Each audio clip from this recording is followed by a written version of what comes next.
All right. Welcome, everyone, to the very first Bliss Talks. I am Krista Hammerbacher Hoppala, or Krista the Bliss Mystic, or just Krista. Just make it easy. I am a consciousness design leader and an author and a pleasure activist. And my deepest desire for all of you here, all of you listening back later, all of you who may come across this in a time capsule in the future, that you are going to be living your own pleasure illuminated life. And so today we're going to chat a bit about harnessing your pleasure as power. And so I will share with all of you my why behind this work. Is there were times in my life where pleasure and bliss felt like they were so far from my ability to harness them. Just those dark times in life where we feel estranged from our power, and pleasure just doesn't feel like it aligns with the vibration of that time. And what I offer is it's in those darkest times, or in the day-to-day times that feel really mundane, that's when pleasure is an untapped source of power. So I'll be inviting you into pleasure as power throughout the time we're here together for that roller coaster time machine. It's going to go by in a flash. My intention is to give you some portable practices to take with you, or at least some explorations around your relationship to pleasure and your pleasure paradigm, and how you relate to pleasure in your life as power or not. And we're going to talk a bit about why that's the case, why we are estranged from our power. I want to share with you, though, a bit about the Bliss Talks and why I'm getting started with the Bliss Talks. The first aspect is I love the idea of the Bliss Talks being, we're here, I'm giving a talk, we get to talk after. So it's talks about bliss. But there's also an aspect here of bliss talks. Bliss communicates. Bliss is information. Bliss is there as a blueprint, as a map, as a pathway, as an illumination. And pleasure is our human experience of bliss. We can experience those glimpses of bliss in that energetic state.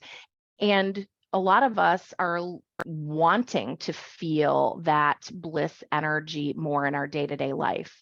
And pleasure is that human gateway to feeling more acquainted and intimate with that bliss consciousness state. So that's what we're going to be doing, is getting more intimate with how we relate to pleasure in our lives, and how that can bring us closer to the peace and ease and flow of living in that bliss consciousness. So life is a practice, and there are going to be times where those dark times or those challenging times show up.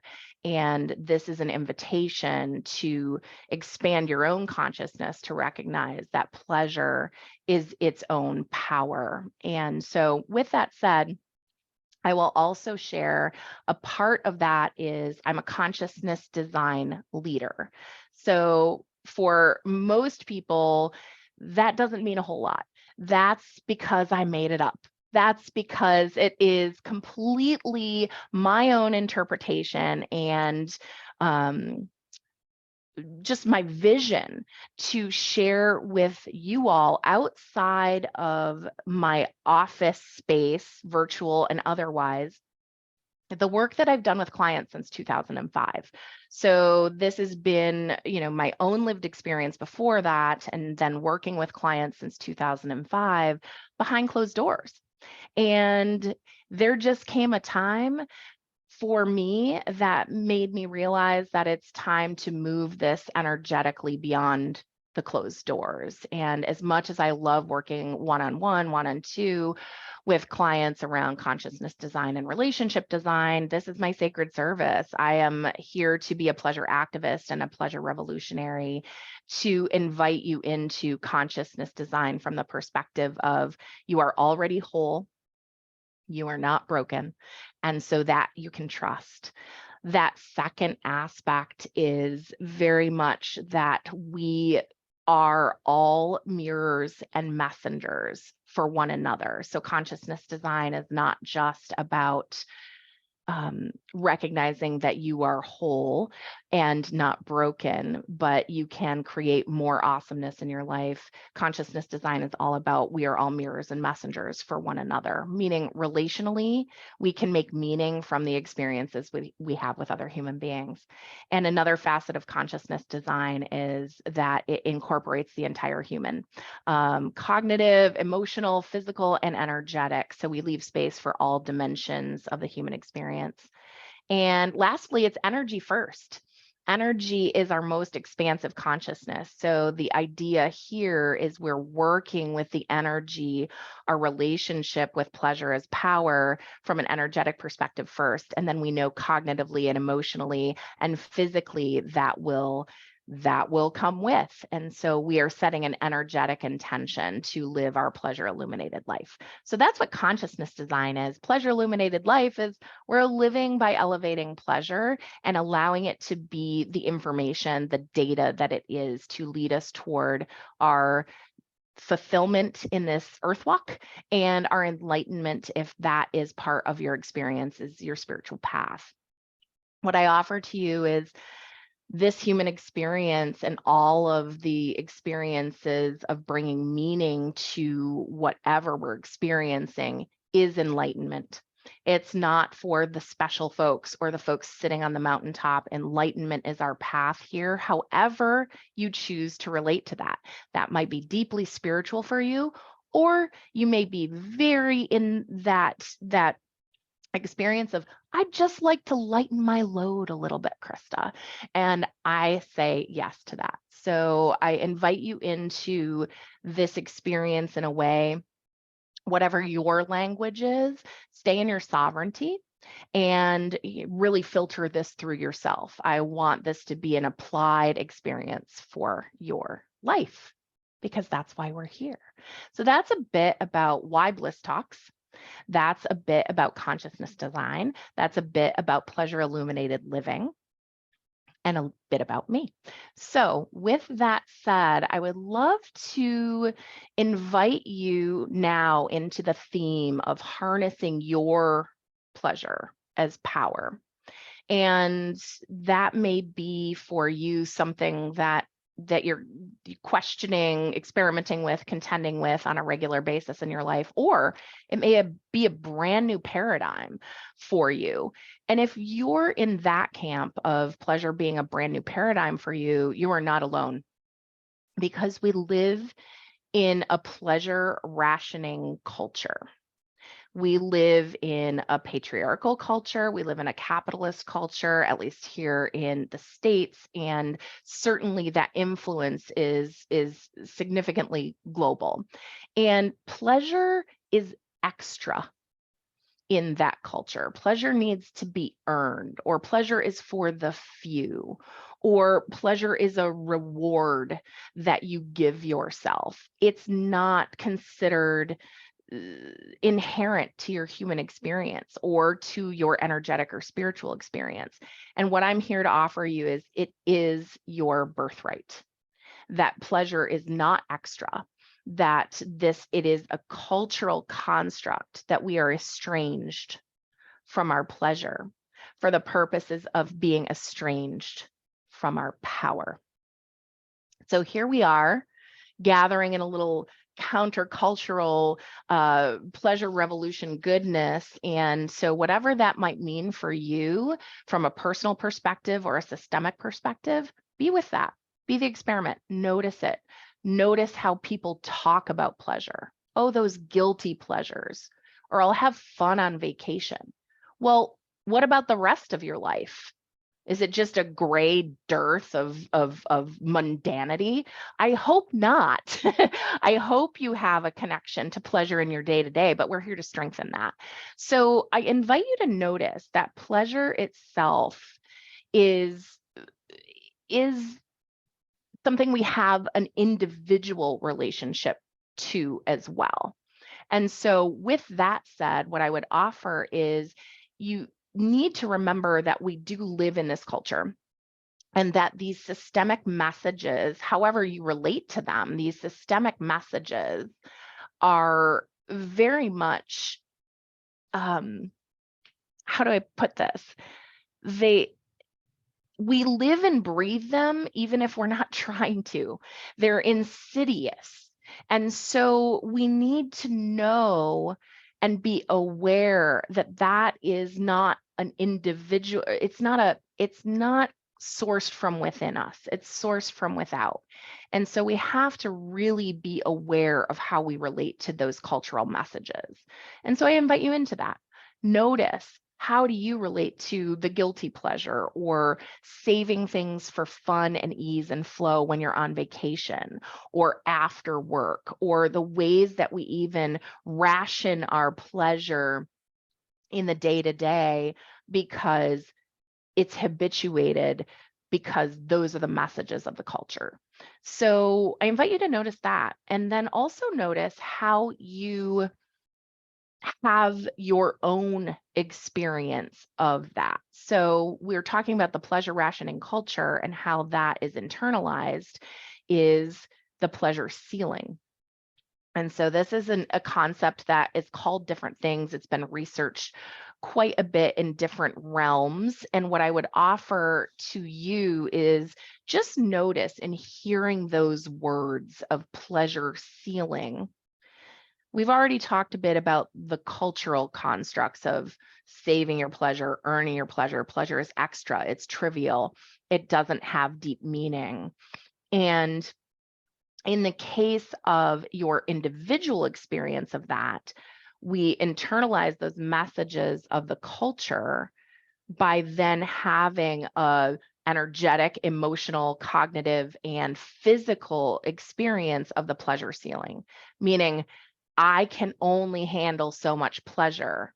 And what I offer is that pleasure ceiling doesn't exist in your consciousness, in your whole state, like we talked about at the beginning of around consciousness design, that you are whole, that you have the capacity to receive pleasure and pleasure and pleasure after pleasure. And I mean all the pleasures. This includes erotic pleasures, but is not limited to that. So we're talking about the pleasure of drinking out of your favorite mug.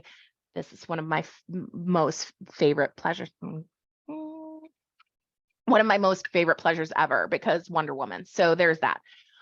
So recognizing then that these messages, we start to behave in accordance with these cultural constructs because they're insidious, but then it starts to exist in our minds, in our hearts, in our bodies, in our energy. And the pleasure ceiling is very specific. You've maybe heard the language or used the language, this is just too good to be true. Why? Why? Good? More good. Yes. Excellent. Ease, flow, peace, more. And when we're not in flow with that through our pleasure ceiling, then we find that we have this stop-start relationship with pleasure. And so the pleasure ceiling can exist in, again, our minds, how we're doing our own pleasure rationing, how we've habituated that into our life. It can live in our hearts. Maybe we don't deserve as much pleasure. That's a tricky one. Notice that. It can live in our energy. Just, I don't invite in all of the pleasure that I know I could experience. And lastly, it lives in our bodies. And that is the most researched part of the pleasure ceiling, which is that our nervous system, and if you're aware of how your nervous system functions, or if you are aware of polyvagal workings, that's a depth that we're not going to go into on this roller coaster time machine today. But what I will offer is you might find yourself when things feel too easeful, are flowing with too much peace, when things feel too exhilarating or too ecstatic, boom, your body shows up and goes, too much, and you have a nervous system response that feels like fight or flight. That is the manifestation of the pleasure ceiling that I'm going to invite you into now as we move forward into recognizing what that feels like in your body. And when I say feels, I mean in your body, I mean the emotions that may come up, just the energy expanding or contracting, and also cognitively how you're talking to yourself about pleasure in your life. So, with that said, I will offer you first into recognizing that pleasure ceiling. And so, I'm going to invite you to just, for yourself right now, conjure a bit of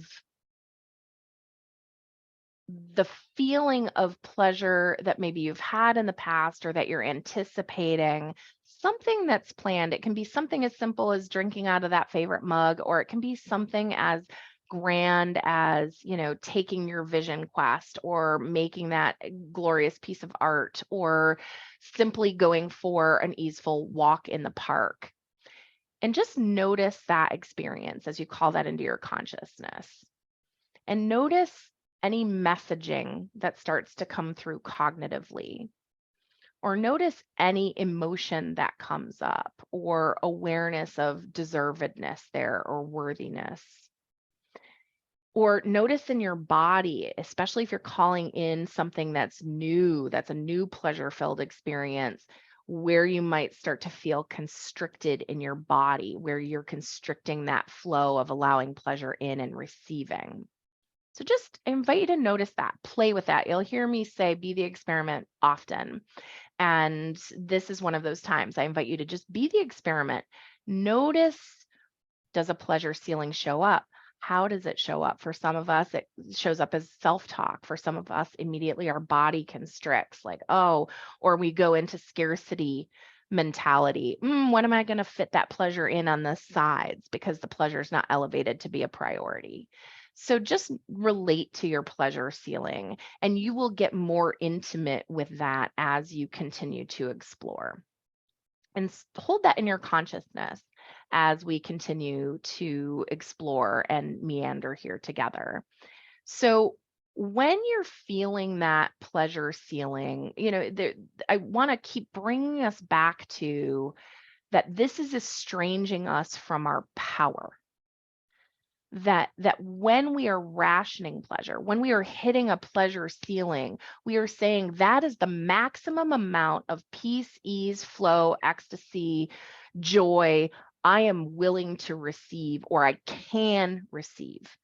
And now I invite you to conjure a feeling of one of those times where you're just like, yes, like yes, yes, and yes, whatever it is, that breathing the fresh air of a walk on the beach, or greeting a partner, lover, family member, someone with a big, huge hug, and just how expansive you feel in that moment. Everything feels easeful. Everything feels possible. There's wide open landscapes for potential. That's often when we get deeply creative and into flow, when we're in that expanded state. And yet we're rationing it. We live in that rationing culture, and yet we bump up against that pleasure ceiling. So that's why we're here. And with that said, I invite you now to notice as you experience those two juxtaposed experiences of when you have either allowed pleasure or stumbled into pleasure. Maybe it's even tipped over into bliss here and there, whether you were deep in meditation or just in one of those flow moments of last night I was staring up at the sky, and it's meteor shower time, and I was just like, yes, yes. You can't resist it. And in those moments, again, we have so much more access to possibility within, and possibility, just possibility. So with that said, as you're juxtaposing those, I would invite you into this exploration. All of this is portable, by the way. I invite you to bring this into your own devotional practice, or your own just meandering exploration of your life experience. Is, where do you notice, maybe in your body, maybe in your cognitive, that voice, that saboteur voice, or that limiter voice, that's back there sometimes. Where are your barriers and blocks to more pleasure or to any pleasure? Now, this is where I want to invite you to consider some of this is circumstantial. Some of this we can say, my life is and time is. Yes, true. And I'm going to invite you through that barrier, through it as a portal into, and how can you maximize you? I hear you. We all have those times in life, those circumstances where we truly need to show up for our responsibilities. And what I invite you to consider is even in those times, even the tiniest pleasure, like drinking out of your favorite mug, can bring you a nervous system ease, can bring you a fulfillment, just a tiny bit that eases up, that frees up some energy that you can then apply and channel in the direction in whatever way you want to go in your life. So the question is for you, where are those barriers? How are you blocked? How does it feel in your body? I work with folks regularly about this, and the answers are infinite. We're all built differently, so there's not a right or wrong here. There's a you answer here, and you will evolve and change. So I invite you to interface often, countenance with those barriers and blocks, and recognize that you are malleable, you are whole, you can always change and always shift and always evolve in the direction of elevating pleasure in your life. And even when you're like, meh, life's that. Yeah, well, sometimes it can feel that way. What can you do in that moment to bring just that much more pleasure? So with that said, then this leads us right into, I love this question. This leads us right into, why is pleasure important in your life? This may be the first time you've even considered this question. You may consider this often. You may consider it by just noticing that you're stopping and starting with allowing pleasure in your life. So my invitation to you right now is to let that question live and breathe in you. Why is pleasure important in my life? I'm going to answer one is it's a source of power. If you are feeling tired, exhausted, flat, in the gray zone, flatlined, no, whatever your language is here, that is real. And I am not diminishing that experience. And I'm saying, hey, here's some power. Like, focus in on those pleasures, even if there are parts of you that are resisting that, that are saying, nope, you don't deserve that. Nope, there's no time for that. Nope. You are there to bring that enlightenment of that human experience to say, pleasure can illuminate my path to more fulfillment, to more ease, to more flow, and to bliss consciousness itself. So that's one question I would invite you into over and over and over again, because the answer might vary from day to day. Why is pleasure important today? Why isn't pleasure important right now? What does it bring me? And then you can go, and some of my dear ones know this question well. What's deeper than that? What is deeper than that? Why is pleasure important? Because it feels great. Because I love it when I get pleasure. Excellent. What's deeper than that? It feels great. I feel worthy. Wow. What's deeper than that? And.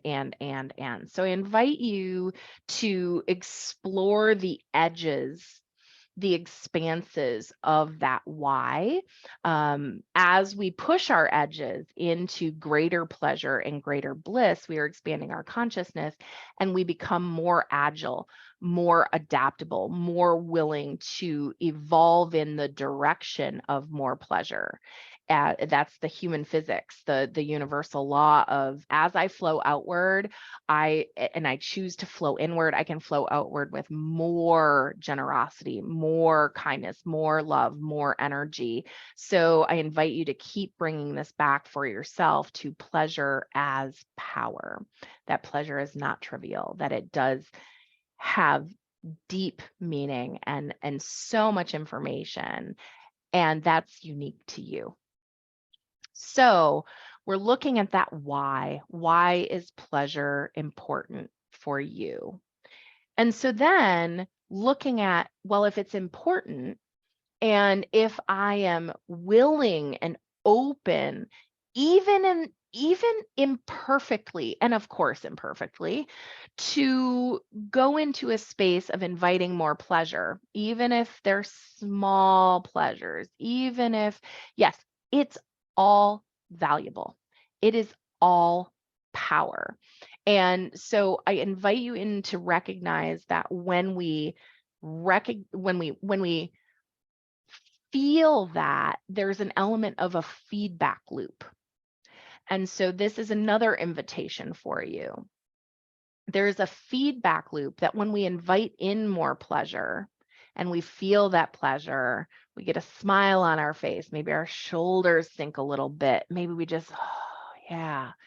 Or we have the exhilaration and excitement for some big experience. Again, all pleasures across all scale here, that we then notice, oh, I feel easeful. I feel creative. I feel expansive. I laugh easier. I see the world through different eyes. That this is about consciousness. This is about perspective. This is about those moments when I can be wide open and be generous with especially those around me who may not have that perspective or be as resourced as I'm allowing myself to be right now. So that's an invitation and a noticing.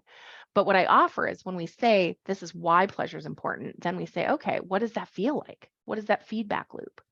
So I invite you into whatever it looks and feels like for you to relate to your yes energy. Even saying yes, like the big yes, like yes, yeah, like what does that feel like to you? So consider in your existence. Now, this is a bit fraught because if we're not fully embracing pleasure and bliss and flow and valuing ourselves and valuing the pleasure as power, we might be saying yes when we really mean no. That's a whole different bliss talk. So we'll leave that right there. But when you are in your wholehearted, whole body, whole energy, expansive yes, what does that feel like for you? And I invite you into the intimacy of that, the intimacy of what a true yes feels like in your essence, in your body, in your heart, in your mind. And there are going to be different limits in different dimensions of your human experience here. And this is what I mean by intimacy. So I invite you into the feedback loop of the intimacy of your yes energy. Where does it show up first? Where does it, this is where we can recognize usually our yes energy shows up in sort of like a yes, yes, yes, yes, yes, like a bit of impulsiveness. It comes with its own energy. And we go, oh, calm down, settle down. You can't vacation until September. Okay. That doesn't mean we can't have pleasure in that moment. We do have to live in this world. And so this isn't throw it all out and just come hell or high water. It's all pleasure all the time.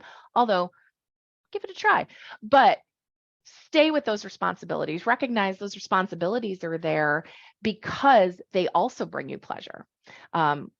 If you're doing a job and you have a home around you, that is a pleasure. I mean, bringing pleasure truly down into not just the big fancy frilly pleasure, but the pleasure of I choose to do this, and I may be deferring pleasure in the sense of I am tending to my responsibilities. And part of my pleasure is that I'm showing up in this world by sharing my gifts to allow myself to create this world around me. And sometimes the smallest pleasure is what I get in those moments. So this is what I mean by intimacy. We're bringing ourselves into understanding where we can elevate pleasure and recognize that not everything is going to feel pleasureful, yet at the same time, it does illuminate our path. So inviting in your yes energy, getting intimate with that. And the last invitation that I want to offer you here before I share with some bits and pieces with you here at the end, and then we have some question and answer time or some chat time for those of you who are here synchronously. And for those of you who are watching back in the time machine fashion, you can reach out to me. With that said, when we go through those barriers and blocks and we understand where we have those pitfalls, generally speaking, we feel what our pleasure ceiling feels like. We move then into our own pleasure paradigm. That's the why. What is my pleasure paradigm? What is the why behind why pleasure is so important for me to elevate? And then we move into, oh, if it's important, if I'm elevating it, then what does my yes feel like? So I can get really intimate with that and allow that feedback loop to be that blueprint, that map, that illuminated path that we have available to us when we do tune into pleasure. And then we move into the pleasure practices, which is the applied aspect. So when I talk about consciousness design and pleasure illuminated living, we're not just here in, just thinking about it and talking about it and then going on our way to not actually apply these concepts in our life. That is truly where that shift energetically is made. And so what are the pleasure practices? So I call this the pleasure inventory. And you can take this as far and wide as you want to take it, but I invite you to consider, what are your day-to-day pleasures that are immediate yeses? What are some pleasures that are yeses that you'd love to say yes to? And what are your pleasures that feel really, really out there, feel really distant from you? So we're noticing the pleasures that you're living with day to day, those pleasure practices. And then we are saying, okay, how can I stretch my edge into what I know I really want, or the pleasures that I give myself occasionally? And then really stretching into those pleasures around the big ones. And it doesn't even mean like vacations or significant life changes or moving to Morocco or something. Yes, it can be that, but it's also about what feels like a stretch for me. So that may be something just in your day to day that you're just not allowing yourself. You're just for various reasons. And so these edges don't necessarily mean that we're pushing the edge through a massive life change. It may be you're pushing your edge very significantly by sleeping in on a weekend. You might be pushing your edge significantly by saying, hey, I need a couple days alone to whatever you want to do. Your pleasure is your pleasure. And so I invite you to recognize that edge doesn't mean extremes, but it's your own edge, and where that nervous system, where you start to feel those blocks and barriers in your emotion, in your body, in your cognitive self-talk, and in your energy.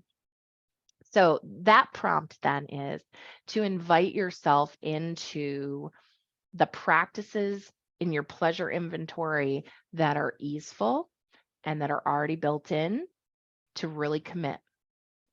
And then make that next list of, the wish list. Where do I want to go? Where do I want to take this energy if I'm really elevating pleasure? And then if I'm really allowing that feedback loop to work, it will beget its own. It becomes self-perpetuating because that energy keeps rising. Feel a little bit lighter, a little bit lighter, a little bit lighter, with a little bit more pleasure. And a little goes a long way. Consistency with your pleasure practices is just so important. And when you become inconsistent, then you just become consistent again. No guilt, shame, or self-judgment. Just bring it back. Life's a practice. So consistency with those pleasure practices and presence. Be fully there. Be fully in that pleasure. Don't be in sort of the pleasure, but texting who you need to. Try to make that space. Don't be in the pleasure and thinking, I really shouldn't be, fill in the blank. Make that choice. Opt in, both feet first. Pleasure for pleasure's sake is power. And you can harness that by being in that energy of saying, this is valuable in my life, and this is why. And I know where my pitfalls are. And I know what my yes energy feels like. And I want to say yes more to that yes energy. And now I'm going to make a menu of all of these ways that I can bring more pleasure into my life through pleasure practices, taking that inventory. And then I'm going to be consistent with those as best I can. And I'm going to be present with the power as it's flowing inward. So I invite you to take all of those questions, all of those explorations, and be the experiment. And I invite you to join the pleasure revolution, that this is a source of power that for many of us is untapped, and for many, many, many of us is there's more potential. It's limitless. And so the invitation is to find that edge and continue to push it and live that bliss, bring in those glimpses of that expanded energy as you invite pleasure into your human experience. So that is my deepest desire for you, pleasure revolutionaries, that you invite in as much pleasure, all of that life affirming yes energy that brings you power to the extent that you can, and be compassionate with yourself. These pleasure practices don't come without resistance, but there's always wisdom in the resistance. So get curious. Don't get judgmental. Get curious. Why is that? Walk through that door of limiting thought, walk through that portal of fear, of constriction, and say, what do I need to open up here into more pleasure and more ease and more flow in my life? That is my deepest desire for you. So before we bring the time travel part of the sharing here to a close, I want to invite everyone who's here now or who's listening back in some future time, whatever that looks like for you, that this is the first Bliss Talk. So I'm calling it mostly monthly because, pleasure, sometimes it'll be my pleasure to luxuriate into a Maine summer and we may not see each other for a Bliss Talk, but please know that this is my deepest pleasure. And so I couldn't be more thrilled to be here right now. The next Bliss Talk is going to happen on January 24th. I'm going to stick right now with those Tuesdays at 3 p.m. Eastern time here, coming to you from Portland, Maine. So wherever you are in the world, if this is your next day, good morning. If this is your evening time, just know that right now we're going to stick with those Tuesdays at 3 p.m. Eastern. The February Bliss Talk will be on the 21st of February. So I invite you there as well. Each of the themes will evolve and emerge according to my pleasure. So I look forward to unveiling January's and February's. You can follow me on Instagram at the Bliss Talk, or the Bliss Mystic. We don't have the Bliss Talks yet, but we're going to leave that there for now. The Bliss Mystic, and also at Krista Writes on Facebook, which is my professional page there. And before I want to offer this link to you, looking under my notes, cheat sheets. Let's see. Here we go. Offer to you in the chat, for those of you who are here, that this is a link to my Mind Food, which is my communique that'll keep you posted on the next Bliss Talks and other pleasure-filled developments that will be happening moving forward. I'm talking pleasure in a forthcoming book that is releasing this month, which is December 2022, called Conscious Revolution. It's an anthology with a lot of brilliant thinkers all about your conscious revolution. So that is happening. And the Bliss Talks, the double entendre at the beginning about the Bliss Talks that we're talking Bliss, but also Bliss Talks. I am in process with writing the next book as well, called The Bliss Talks, Find Your Edge Through Pleasure Illuminated Living. And I'm having such a blast doing that. So really what this is, what the Bliss Talks are, the living and breathing themes as they're coming through me as I'm writing.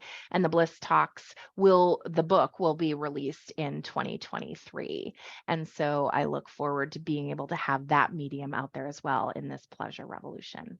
So for those of you who are here still with me, I invite you to stick around if you would like to. For those of you who are listening back, I invite you to reach out.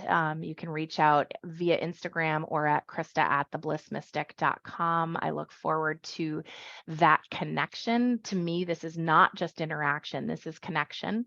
And I am so grateful for all of you in this space that you are gifting this to yourself, that you are opting in to your own pleasure as power in whatever way that means for you. And so thank you all so much. And I look forward to the next Bliss Talk in January. All right, let's see here.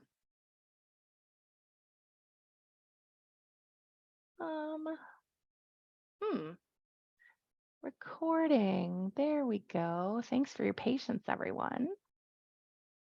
Stop recording. Beautiful. And so now I'm going to pop over here and close that all out. All right. So for those of you who are here, it is, we have about 13 minutes or so. I'm going to honor, oh, thank you, my dear. Recording, thank you. There we go.